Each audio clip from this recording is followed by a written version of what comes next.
To our dear listeners and viewers, we would like to introduce you to somebody we've been not mentioning by name, but have promised we would introduce you to for some time now. And this is Jock Matthews. Do you go by Dr. Jock? No. You don't? Most of my people just call me Jock. Okay. Yeah. And we can call you Jock? Yeah, absolutely. Okay. Jock the therapist. It's a contradiction in terms. Yeah, well, that makes two Jocks.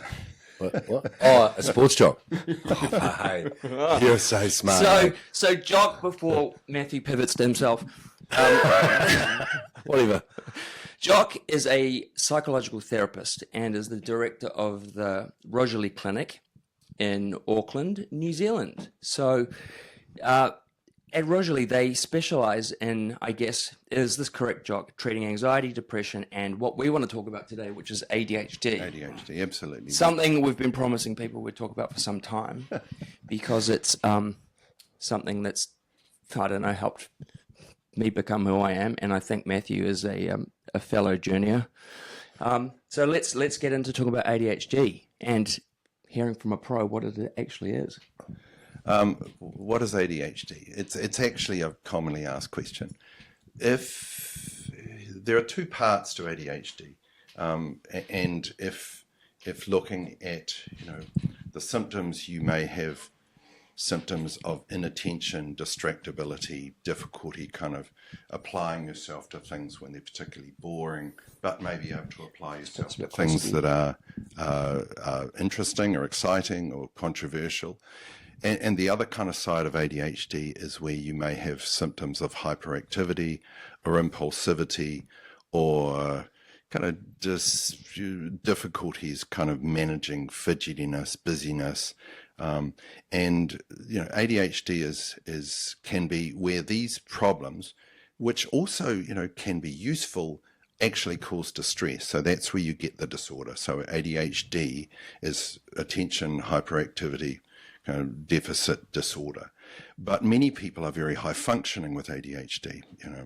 Top sports people, top professionals, top people who do really, really well, and the symptoms are actually really useful. But where it's causing distress, that's where an assessment and identification of the symptoms is important. Yeah. So I, for the record, I mean, I've been coming and seeing you as a client for many years now, right? Yep. And I was diagnosed with ADHD, I think when I was living in the States, but then coming back and forth, I've kind of like explored it further with you over the years. And like I see ADHD as, now that I understand it a little bit better, as a really great tool in my arsenal. And so I kind of always struggled with, have since struggled with like this concept of it being a disorder. Like, so is there a difference? So why is it called a disorder? Because I think that's really off-putting for so many people. Like, imagine a parent hearing that their child has a disorder, or a kid hearing you've got a disorder. It means there's something wrong with you, right? Well, if something is causing a problem, then it's manifesting itself, causing distress or a problem, and therefore acknowledging that is useful, because despite people's intellect and energy and engagement and all the absolutely amazing positive things, the lateral thinking, the creativity, if people are experiencing distress because of the symptoms, either the attention distractibility or the hyperactivity, impulsivity, the term probably originally came from the classification around problems that might need some assistance. But actually, I don't think, and maybe this is something that should be done, is a classification of the strengths of neurodiversity. Yeah. For example, ADHD, ASD. There are huge benefits in people thinking outside the square, creativity, the speed of thought, the kind of reaching ideas, or reaching whether they're business ideas, whether they're their abilities.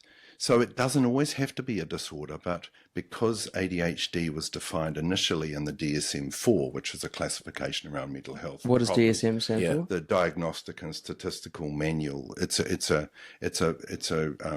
kind of a text or a reference in terms of mental health problems. So people may not see someone like a psychologist or a therapist or a psychiatrist if they don't have a problem. Sure. But if they have a problem, then there is a way of defining those issues, those problems. For example, depression or anxiety or ADHD or ASD. And therefore, the definition, in a way, is classifying what it is to have a problem. But what sort of distress does ADHD cause? Yeah. Like what? Like Absolutely. What sort of Great distress? question. Well, let's have a look at it often, how it kind of may manifest. Say in children, they may be incredibly either hyperactive or inattentive or struggle to focus on, and therefore they may be presenting, in their lives where that might be an issue, either socially because they struggle to kind of settle and be engaged. They may then struggle with their interactions or their social functioning or their ability to attend to learning milestones like reading or writing or attending to focusing on information they may be gathering in a school environment or socializing, where you're listening to someone, then your brain just switches off and you just get distracted, and therefore that conversation doesn't flow. So these are things that manifest for many people when they just say, I just wasn't interested, or I wasn't interested in school, or I struggled with that. But actually, when you look at it from a different lens, and ADHD is a lens used, I think appropriately and more nowadays than it used to be. Yeah. And people are identified as having to struggle, and whether they learn strategies to cope. It then kind of manifests itself through teens, adult years, where there may be procrastination, there may be disorganization, there may be difficulty using what are called executive functions, which means your brain kind of does that executive thinking about, processing, working through. Now, it doesn't mean you're not good at it, but it means there's a variability in your ability to do that. Sometimes incredibly good, and sometimes average. Average, yeah. And it can depend on interest. It can depend on whether something is interesting, or, as I mentioned to you before we had the interview, where something is provocative and therefore spikes your dopamine or is interesting to you.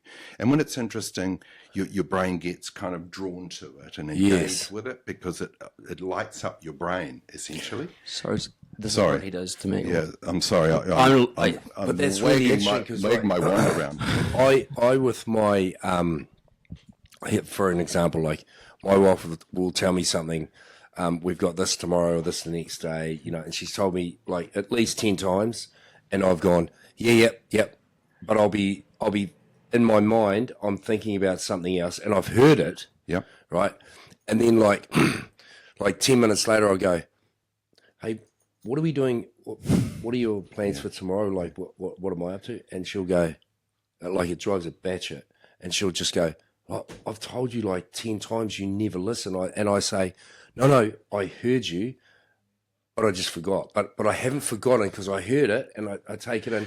But because it's not interesting to me, like it's actually just like day to day, just getting around the place and all that sort of stuff. You heard it, and once you search for it, you may be able to find it. But the thing is, you may not have encoded it in a way that is meaningful, and that often relationships are affected. And it's interesting that's why then, let's put it down to that, because Can I'm joking. Can I ask? So Used to. So Matthew, I do. Matthew doesn't have like a clinical diagnosis, which is what you need in order to say ADHD, or use it as an excuse for your fuck ups. Yeah.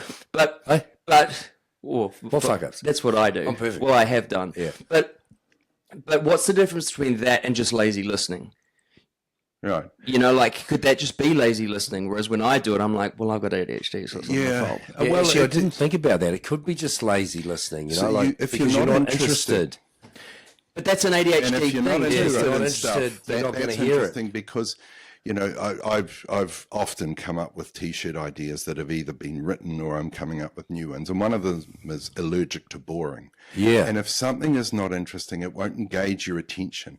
When you talk to your wife, if I can give you some advice, if you possibly struggle with this, Please do. is when she wants to get your attention, to make eye contact, or make herself or what you're going to talk about more interesting. And Yeah. if you go, I know this. How do you say that to a spouse? yeah. Well, no, Be it's more actually, interesting.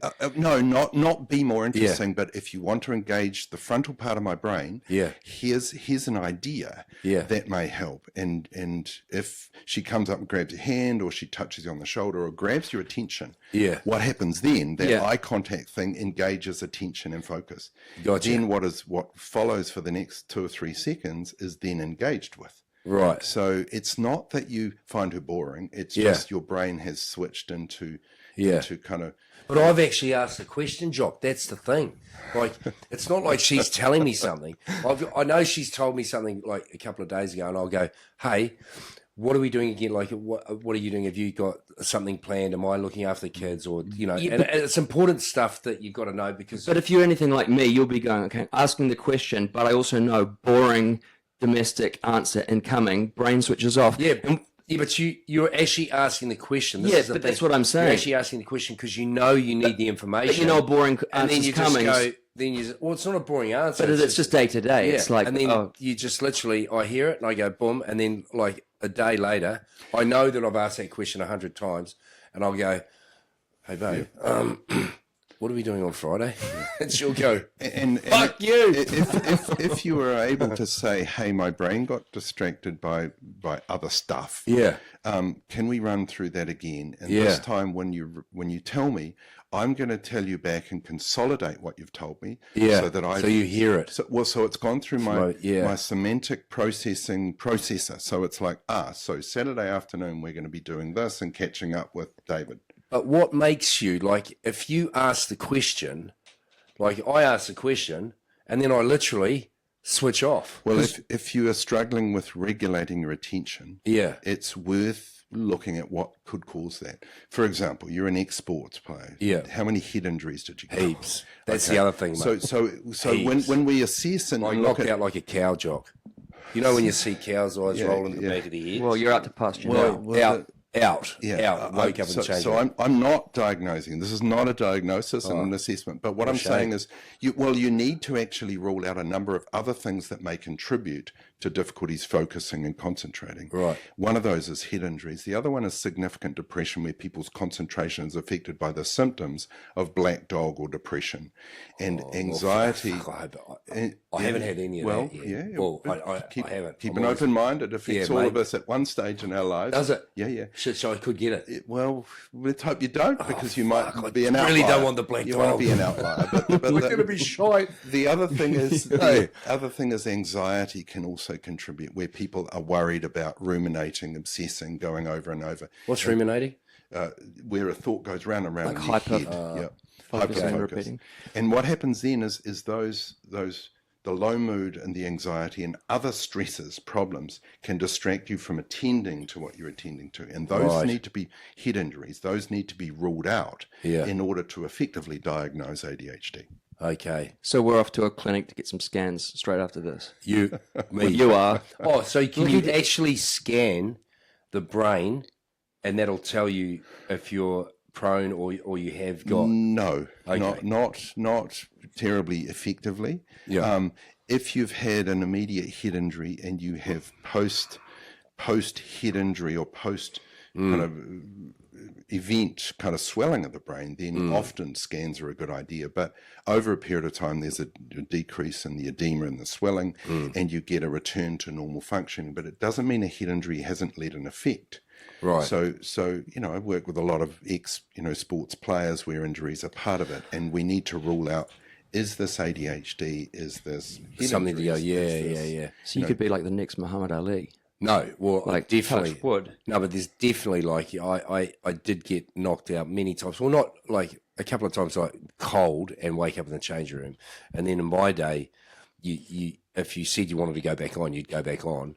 But now lots of concussions where you get dazed, and lots, like probably 40 over my easy, where you get whacked in the head and you get up and you're wobbling around the place, and then after a minute you're good, right?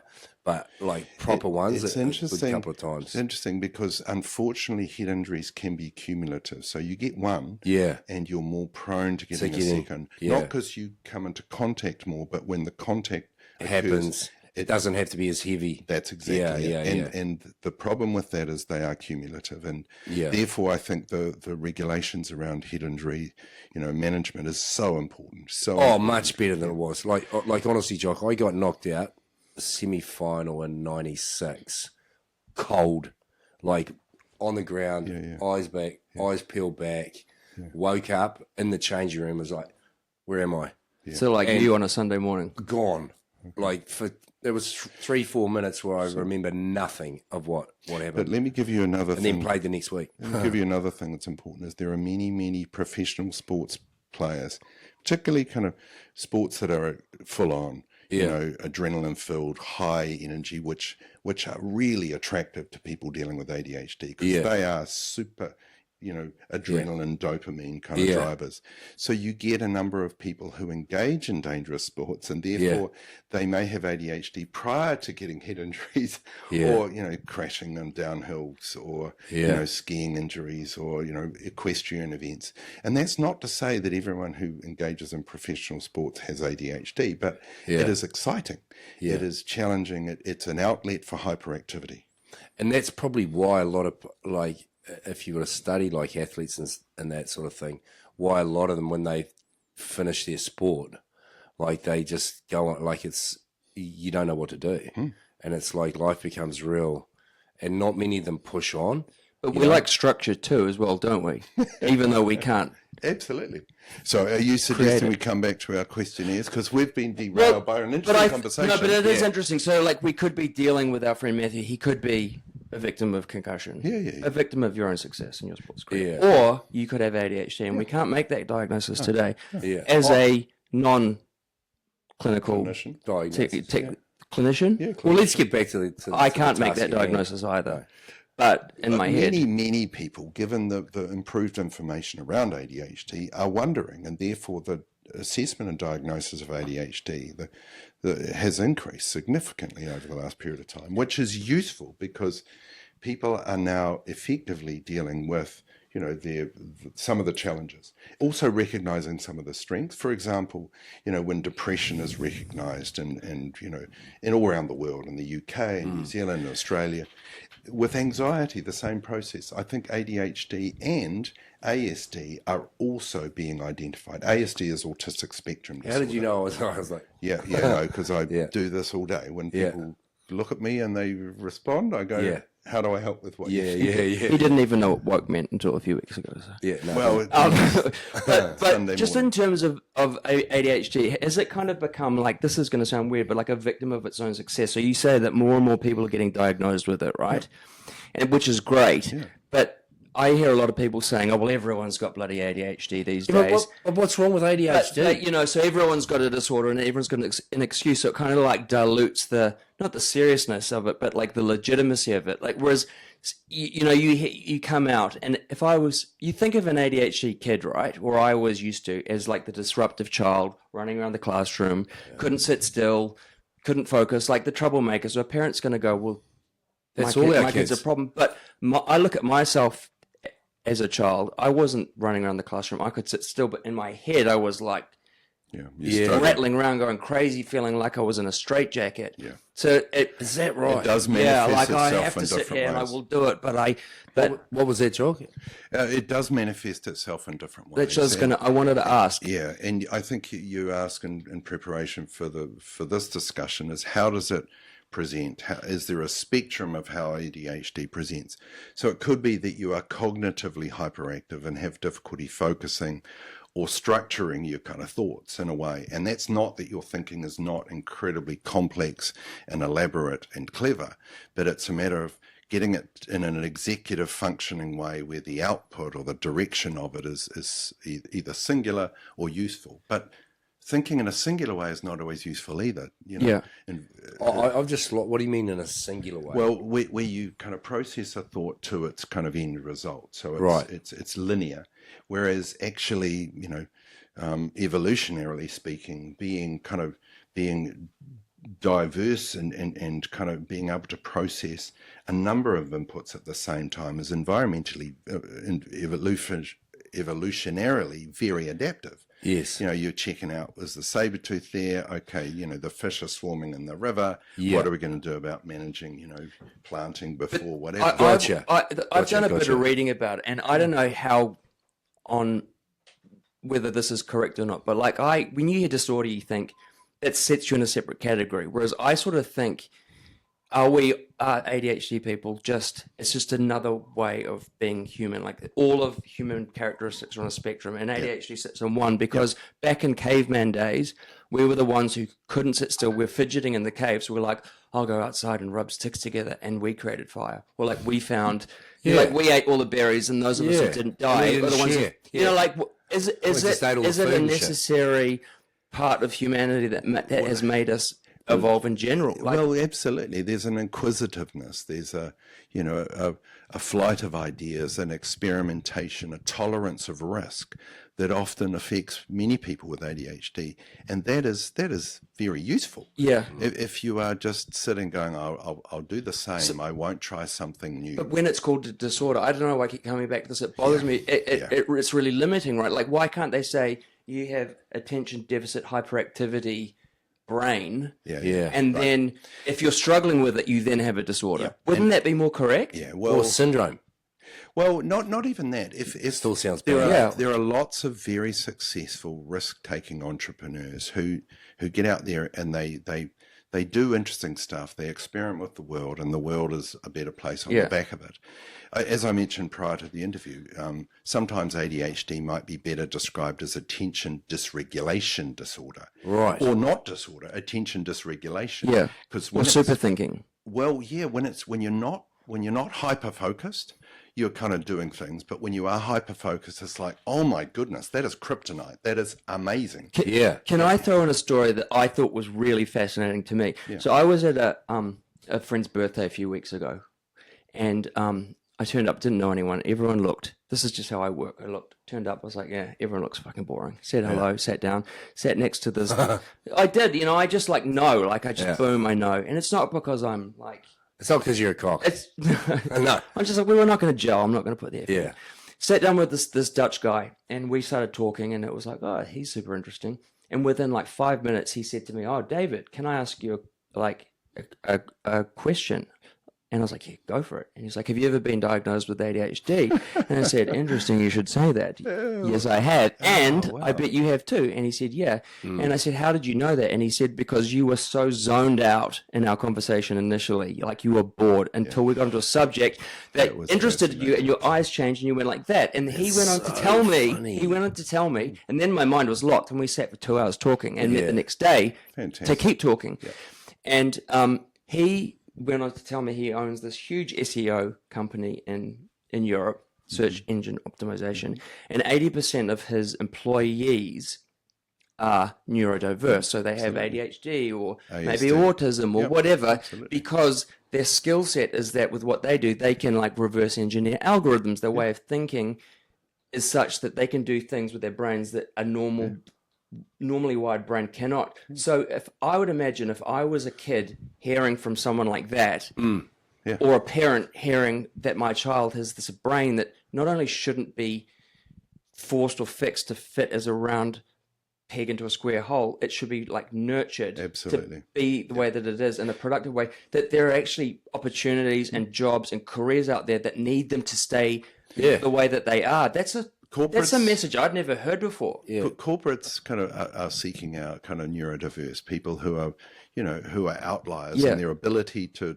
think and process. Yeah. And it often affects people who are incredibly bright with ADHD symptoms, but not necessarily a disorder, but a functional ASD hyperfocus. But if you get, in Puzzle Scandinavia, if you get diagnosed with ADHD, you go on, I believe, like a mental health registry. So people are terrified. So like, but why is that? Because because it's a disorder. But I don't see it as as an issue. Like I would rather have, like if I've got ADHD, I don't see it as an issue. No. Do you know what I mean? But if you were to be diagnosed today, and then you Jock then had to, which you don't have to, had to put you on a mental health registry. Yeah. You would be like, do I want that there? Because if I'm going out to get a job, Yeah. that's going to pop up on my resume, right? So where's Got the it. incentive for people to embrace it or admit it, or like does that make sense? Yeah, there is the potential for there to be stigma and for people to interpret that. But unfortunately, there are many people who judge, diversity or neurodiversity negatively, and that's a separate conversation Sure. to this. But they're probably all the people that you don't want to talk to anyway. Sorry.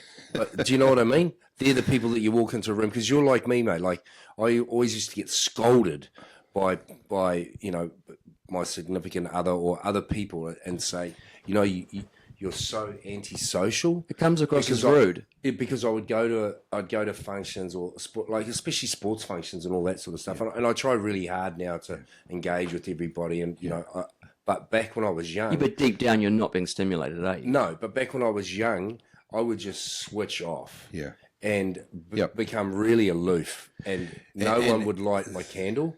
Do you know what I mean? And you'd get, or literally, Well, if that happens regularly because you're not getting either the dopamine or the stimulus, then taking responsibility for introducing interesting subjects. Yeah. Not super controversial, which you're probably used to doing because that's far more interesting. yeah, but that's what I do.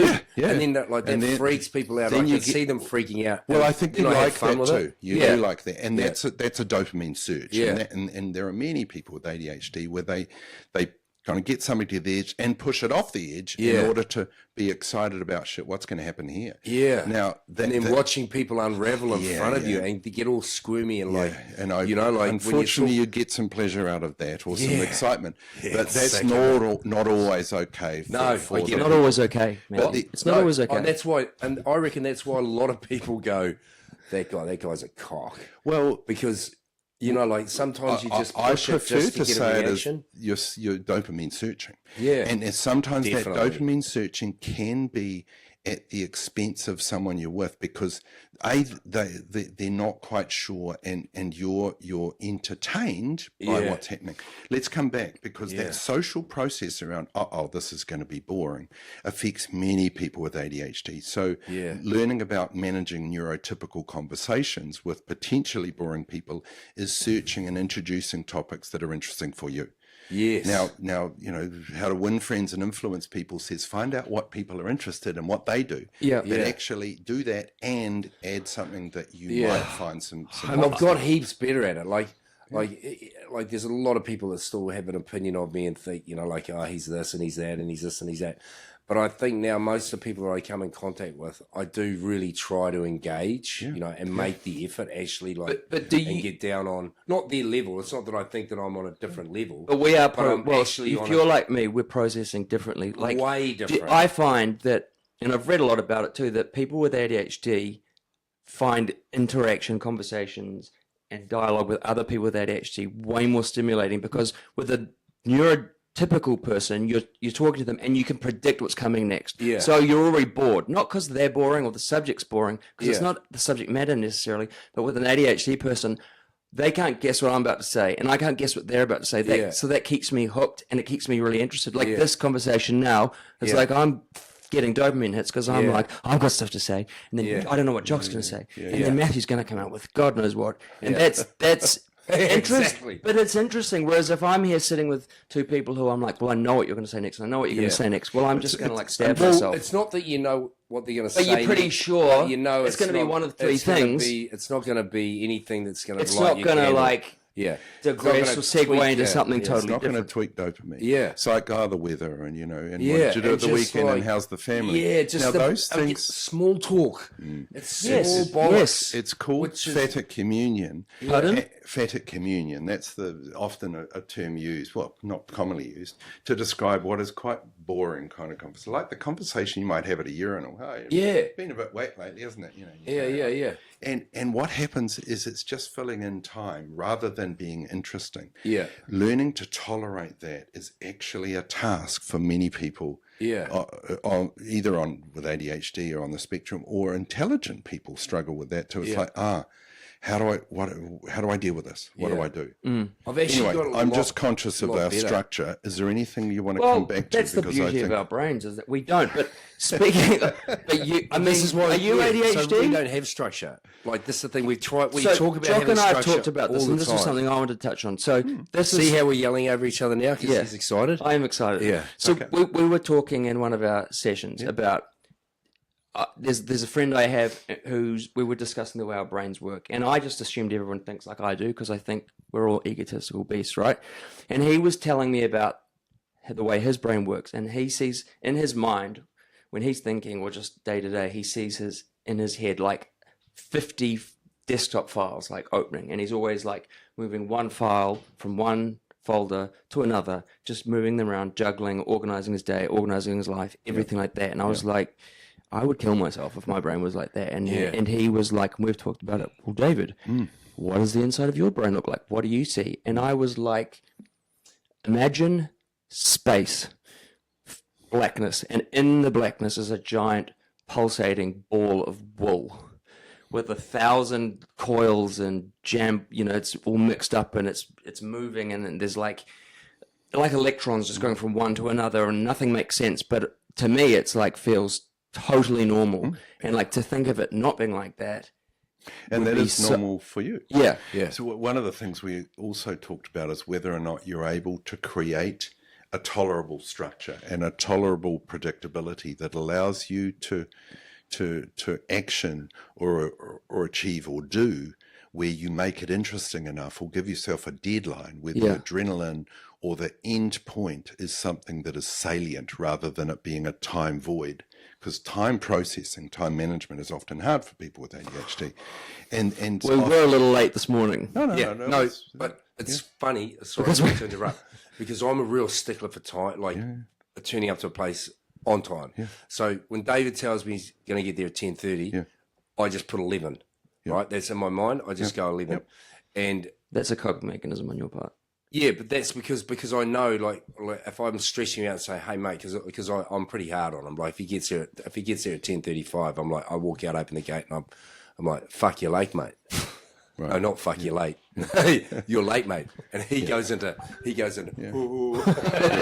so I'm like, well, I'm dealing with someone who's been concussed multiple times. Like I could go anywhere. So we're getting better at that. The issue around structuring that or scaffolding that, I often describe it as, can be kind of a real achievement for people who have struggled with the concept of time. For example, I've got a couple of hourglasses, and they are very That's a hint. visual descriptions of what an hour looks like rather than what it feels like. And when you can see an hour passing, it registers in your head more. So But it's like diarizing, right? My if you look at my phone, everything down to like go to supermarket, fill car up, everything is down to like So you actually write stuff down? every single tiny thing. Yeah, see, I even don't. the supermarket Like, shopping list. I like it, but I still get shit done. Yeah. You know, like all the stuff that I want But to get done. are you getting by? What?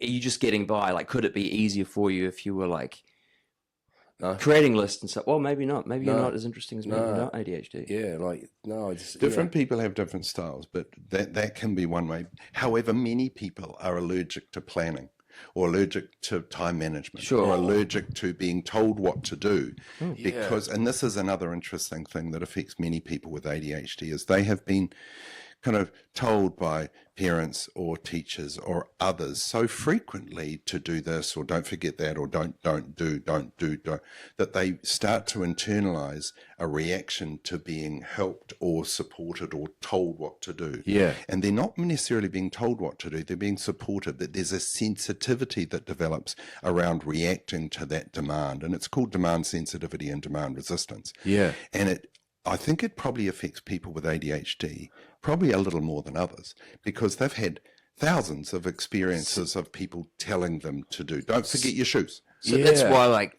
for example, I am quite a contrarian. Like, if somebody tells me to do anything, even if I want to do it, I will do the opposite. Possibly. Even if I don't want to. Because then you are free to choose. Yeah. Now, freedom is a much better good than, comply. Even if it's a bad freedom. ADHD. That's a problem. So where you're engaged, we'll come back to you, where you're engaging in a freedom choice, you may then go, shit, maybe I did that to spite or cut off my nose, or because I wanted to be, a contrarian, because then I was free to choose. Yeah. But actually, sometimes that freedom to choose is simply proving that you are free, rather than it being something that is, at You a love therapy. core level. It's so good. What were you saying? No, so I was going to say, like, you know how people love to plan? Like, a lot of people, and if it's not mapped out, if they don't have their week or their, 3 months in advance They get plan, really or anxious. where they're going on their holiday, they get really anxious, right? Whereas I'm like, my wife's like that, right? And it drives me mental because, like, I don't give a shit. I just go, like, it'll be what it's going to be. Like, there's some, hey, we're going to go away in this date or whatever around this period. Yeah. But I don't have to have everything, like... Yeah. Now, there are a couple of know? bits of that, if I can And give you... she goes crazy. Like, it actually, I can see it driving her mental if she can't, plan ahead, and I don't give it. There are 3 bits to that. You may be attracted to in a relationship with someone who likes certainty, so she doesn't tolerate uncertainty like you do. Yeah. And she may be slightly obsessive, and you have found someone who helps possibly you organise, but you don't rely on it, and you get annoyed by it. Yeah. The other part of it is many people with ADHD aren't always experts at planning because they know they're good enough to leave it to the last minute. Or they're good at outsourcing it. And that's what I'm good That's at. what you do. You I outsource. outsource everything. And it turns up trumps. But the issue is you may also have a third part of that is because you may not be good at it, you come up with a defense and an excuse saying, I don't want to. But actually, privately, you may go, it might be good if I do a little bit of planning because then I can do the shit I want to do. Yeah. And it happens rather than actually be slightly disappointed that it didn't happen because I didn't plan ahead. Yeah. So the concept of time from now till when things happen, often it's more functional to plan, but people don't always do that because time is either now or not now. Yeah, gotcha. And when it's not now, it doesn't get done. And many people with ADHD go, shit. Procrastination. I put it off or I procrastinate. That's a relatively common symptom, particularly in adults. Yeah. So I just get, like, it's funny you say that, because, like, he's come along, he's just like the super organizer and all that shit. But I'm not, though. Yeah, but you are. But I have to be, so I force it. It's like... Yeah. Like, if you... Do you cope with David's organisation around stuff? Yeah. Great. Yeah, no, it's mean. If it, like, because he's when we outsourcing it means he doesn't have to do it. Yeah. That's why it was the outsourcing. Yeah. Was Yeah, something. that's what I do. Yeah, so, hey, I'm real happy to do this, just as long as you do everything. Yeah. Like, I know it's terrible, but, like... Sounds and I'll pay as bad for as it is. I'll pay for it. Or, like... will you? Well... Actually, I am paying for it. Fix you out time. later. Yeah. I'll sort you out later. Yeah, how do I sort you out? But that's what I do. And knowing that and understanding that and also saying, guess what? I don't think I'm going to be good at that. I'm going to delegate that. Yes. But then when you delegate it, you try and manage that control piece where if someone is making decisions, you have to go, actually, cool. Yeah. I might want to get involved and control that, but I've actually delegated that process. And I guess also watch that you're outsourcing to people who understand their purpose or the help that they're bringing and aren't people who would interpret it as eventually as being used, Yeah, but that's why Whereas a lot of people... When you and I started this, remember? Yeah. Like, it was actually I can't believe it was my idea, but he reckons it was my idea to do a podcast. It was. Just because the way we talk, like, we just go down so many rabbit holes, but we always found it interesting. And we're like, hey, we've got to, introduce this to the world. But then I said to him, I was like, hey, bro, there's no way I'm going to be able to, like, do any of this, go and find this shit out, and then, like, you're going to have to drive it. Yeah. And I said that from the get-go, remember? Yeah, which it's a term we agreed upon. Yeah, and we both... Because I know it's good for me, I hate what's it. happened to him is he's just gone whooshka through the roof, like, he's just like... Organising, Mr. planning. Organiser, and I've just got to make sure I But turn up on time. well, not just that, but you bring your interesting, kind of provocative, sometimes challenging, argumentative, entertaining self. Yeah.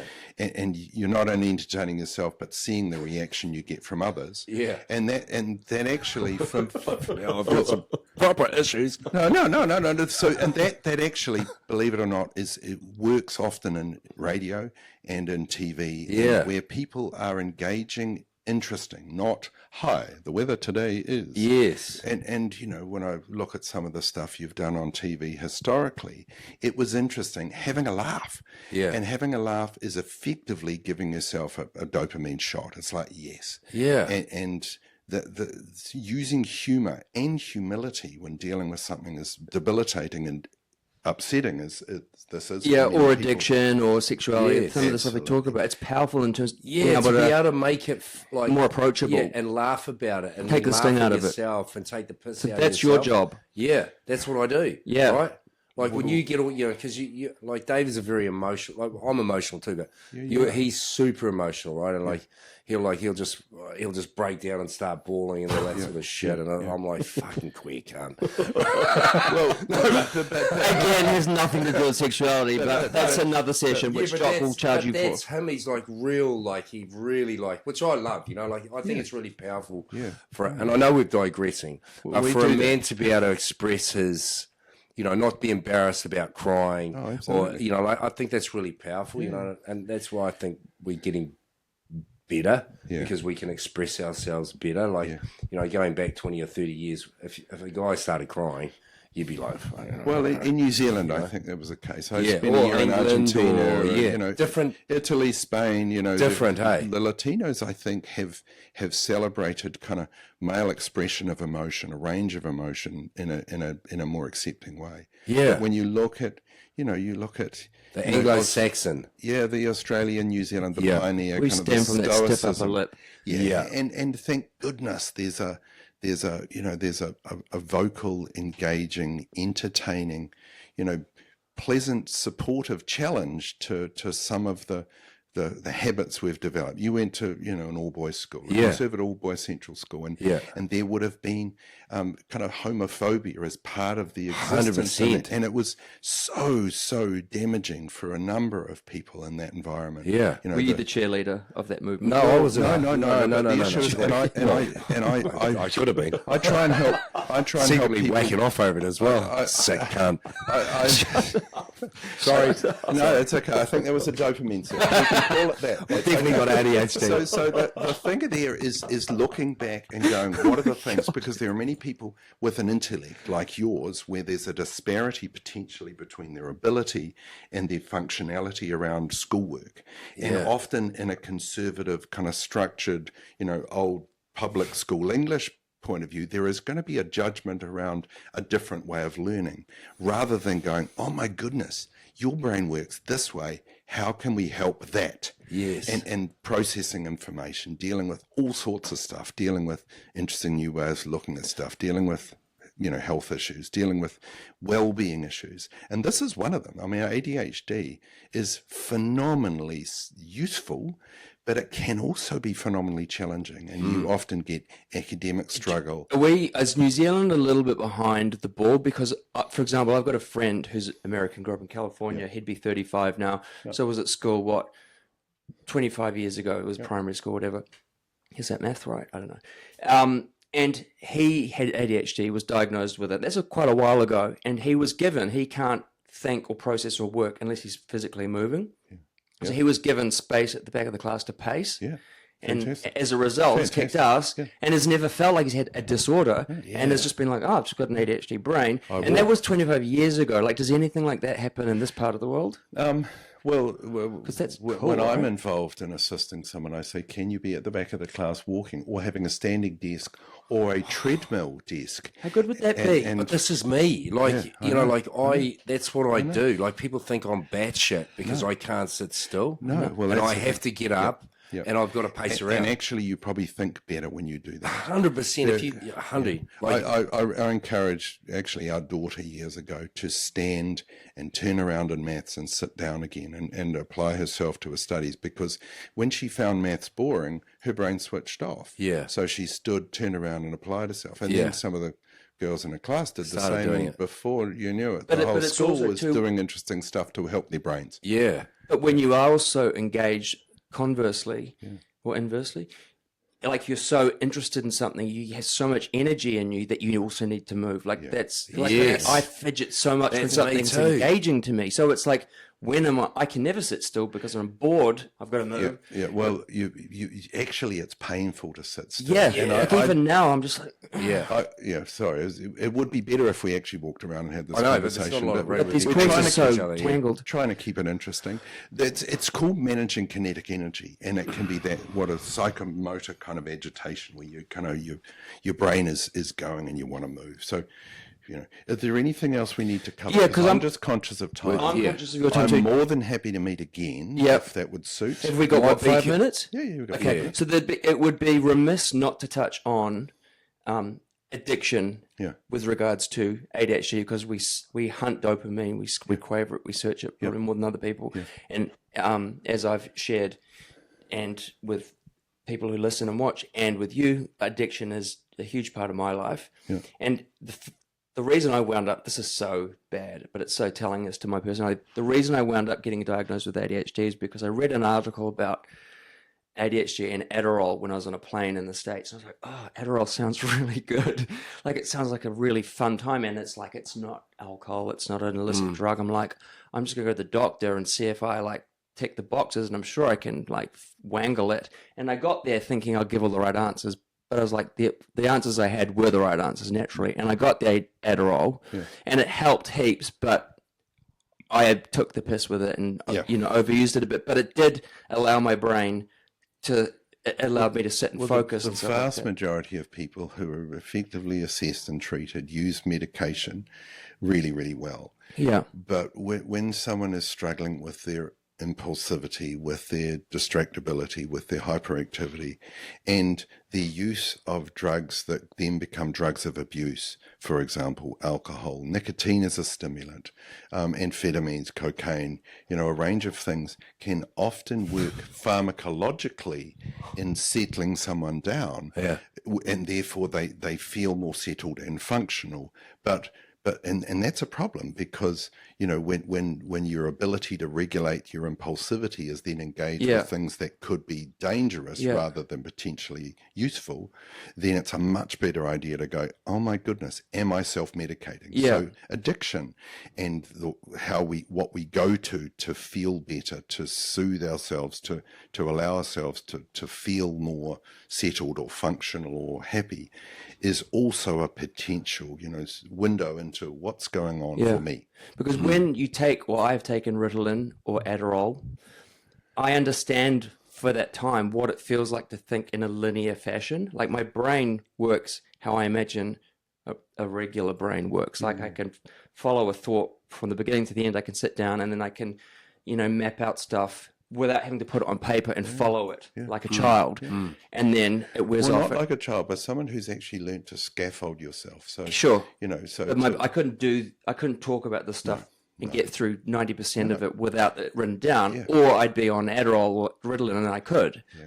But that might be boring, having a singular focus too. Fuck yes. Yeah, I reckon that'd be real boring. So it's like you can flick a switch on, but then if you've got this addictive nature to because you feel good too when you're on it, because then it's like, well, I don't need to use it right now, but if I keep taking it, then I'll feel good. So I believe there's other medication now that the vast doesn't majority give you of that people high. Dealing with, the majority of medication prescribed and monitored and reviewed to help people with ADHD is very effective. Yeah. Sometimes it can contribute to a small amount of anxiety around things. Sometimes there's a change in how your brain processes things, it becomes linear rather than kind of, a diverse neural network. And that can be hard too and stressful, going, I'm looking at things in a boring way. Rather than like if you exciting. took a pill and it made you like that forever, I would never take it. No. Is ADHD people, are they more subject to bit like hunting for dopamine hits? Yeah. Many of them do. But more so than the general population. I believe so. So like they are often interesting seeking or stimulus seeking. Now I'll also help you with a way that you kind of pathologize people. These are people with ADHD rather than ADHD people, right? Because that would be a label, And I'm actually happy to be an ADHD person if I am. I couldn't give a shit. love I it. wouldn't change it. But the thing is, you're an amazing person Yeah, who may have ADHD. Yeah. And that's interesting rather than, label person, because you are not a label. Yeah. None of us are. But the cool thing is sometimes getting a handle on some things that affect us. And therefore, unfortunately, labeling disorders can help you then study and look at it rather than look in a diverse kind of overarching way. Yeah. There are so many variables that affect who we are and how we function. Yeah. Oh, it's so fascinating. It is. It's so good. It is We've interesting. literally been like rabbiting on for like, this has been the longest podcast we've had, I reckon. 50 minutes. 50 minutes. That's pretty good. And it's been like, I've learned a lot. I've learned I'm probably ADHD deregulation. Well, I think- what am I? It's ADHD deregulation. Well, I'm not sure whether you have I don't a think I've disorder. got a disorder. But the issue is, I'm thrilled you listened. It's amazing. It's amazing I sat down for 45 If some of the minutes. symptoms that you may present that are similar to ADHD, if it causes you a disorder or it causes negative effects, that's where you have to think about it. And that's where it might be interesting that you kind of breeze over those things. And other people said, he's a bit rude or he's a bit narrow-minded. But actually, you might go, possibly do because I'm a dopamine searching. And I've got to be careful around that because I take no prisoners in that moment. But actually, That's very I need true, to Jock. go, oh, shit. And find that remorse that you actually feel privately, but you can't show publicly. Which is but no, kind of I've actually backed the truck up a lot. Like I've changed heaps, man. Like I just had like no time for like boring bullshit. I just be I literally be rude and like, hey, whatever, so and and just keep going. Well, the thing is, we all, as we age, we also mature and we stop, pause, touch, engage. Yes. And doing that allows you to manage that immediate switch off, and you go, okay, so how do I turn this into something digestible? Yeah. And then the other thing too is like I say to David, it's like just those, when you say hello to people on the street or you go and they get a shock and you see them get a shock or you'll say, hey, you're looking really good today. And their eyes light up and your eyes light up because you can see you've affected someone in a positive way. Yeah. Right. So that's the sort of, the stuff that I'm trying to do now. Like just calm down, chill, relax, listen. How's your French going, by the way? Pretty average. Okay, cool. Yeah. But I can understand a lot, but I don't have the confidence to, That's what it is. It is the confidence. Are you It's a prepared big to thing make admit. mistakes? Yeah, fuck yeah. But good. like the problem over there is like if David and I said, hey, let's talk all day in French, like by the end of the day, I would have improved by probably 10-15%. Do you do that? Yeah, but because we actually like, we like dopamine hits. It's like him talking. It's easier to get them in a fucking English. 3-year-old, and and then after a while I'm bored shitless, and he's like, Okay. But here's something to wind up on a question because okay, cool. we can't get an official diagnosis for Matthew, but I think Well, we I should don't look wanna be into on that the at some point. register. But here's a question for you, Matthew. So now that you understand a bit more about ADHD, yes, were you to go through the test and get it, and you came back and you didn't have ADHD, would you be a little bit sad if you weren't part of the club? well, I'd like to know what I did have. Yes, Because I definitely don't feel like I'm like everybody else. Do you know what I mean? Yeah. Like, But do you think anybody's like anybody else? no, but like, but like, I'm definitely Understanding different. yourself. Like, You're an interesting fish, and in a way, you look at your sporting background. You were an absolute outlier right from a young age, and then you look at how you talk or you deal with ideas, and you are on the edge, pushing it off the edge in order to entertain or engage yourself. And other people found it interesting. Other people were offended, but that was interesting too. Yeah. And I think the issue now is it's so funny. how do I understand myself? But the other thing is when people get to a point where they feel okay about themselves, confident and kind of self-assured, they can often explore stuff that acknowledges vulnerability and difficulty. Yeah. And that's interesting as we age. We often go, actually, I'm okay enough. No, what am I dealing with? Rather, as a 15-year-old, your ability to say, actually, I'm struggling with this. Yeah. You're up against the world. Yeah, But absolutely. As a 25-year-old, as a 35-year-old, as a 45-year-old, your ability to tolerate a challenge to your ego actually improves. Yeah. Hopefully. Oh, totally, 100%. That's also why I'd like to think somebody as a parent or a kid, even if we have kids listening to this, might hear, oh, I've been told I've got ADHD. It's not a bad thing, and I can actually get really far in life with it. I think that's a really positive message. So they can kind of like short circuit the system, would jump around, and rather than having to go through life and find it out the long way. Oh, find if out you now. said if I was diagnosed with the ADHD and then there was a pill I could take to lose the ADHD, I'd say no, I don't want the pill. No, but if you could take something to moderate what you can, that could be useful. Yeah, that could be useful. Yeah, I suppose. But anyway, we could go on forever. Yeah, we could. So let's not. If But you do want to talk again, I'm more than happy to sit will down. you pay for our flights to come back to New Zealand? I'm going to Bali. Well, no, I won't. But on the other hand, I work with people virtually all around the world. Well, we're going to start doing remote. If you do want to kind of chat, because so we've much only to talk touched about. on some interesting stuff, and if it helps the people who watch your podcast, or That's it our helps intent, Jock. the two of you to understand some fascinating stuff, that is, that's what I do, and I find it really interesting because people with ADHD are very, very cool. Yeah. And they are sometimes really irritating. Yeah. And they are sometimes hilarious. Yeah. And also they struggle with, anxiety and sadness and a whole range of difficult emotion.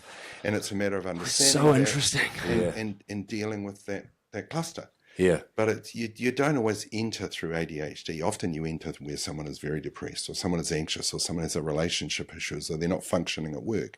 Yes. And you look at it and go, ooh, that's interesting. What's the cluster here? What's going on? And you often find that I've always struggled with my concentration. I've always struggled with my hyperactivity. Yeah. So you don't, we're not just a label. No. Actually, we are a highly functional kind of developed being. Yeah. And once you get to a point where you explore that, what happens is people go, "Oh shit, that's interesting." Yeah. And I think for people out there, like a lot of people might be listening to this going, oh, God, that is me, or that's someone I know. Yeah. And I'd like to explore it more. Yeah. And so as a plug, for the Rojolie Clinic, get in touch with this guy, Jock Matthews, and have the chats yourselves with him. Like, we open up the conversation. This is not a party political broadcast, by the way. No, it's not, but I mean... These guys are fascinating, and I always like talking to interesting people about interesting stuff. But at the same time, as we can only provide so much information, so much of a There service. is really good material online. We'll seek to other look help, at it. seek out, other facilities or professionals overseas. We speak to a lot of people in Australia, France. Jock, I do need to go. Yeah. thank you very much, mate. Really? Really Yes. interesting. Well, and we appreciate your Thank time. you. Thank you so much for It's always interesting. taking a leap of faith with us, boys. Yeah, cool. Well, good Happy luck days. with your podcast. Put all the links up as well on... Good luck with your podcast, because I Online. think this is very good stuff where you are actually, riffing it and exploring it. You're creating the structure and you're creating your chaos. self-interest. And actually on the journey, you're probably understanding more about what you're doing. if only we could create some money. Yeah, totally. Oh, we'll get there. That's not the be all of But it. guys, thank you. Thank you, Jock, for your problem. time Cheers, mate. and Good luck. professionalism. Bye, guys.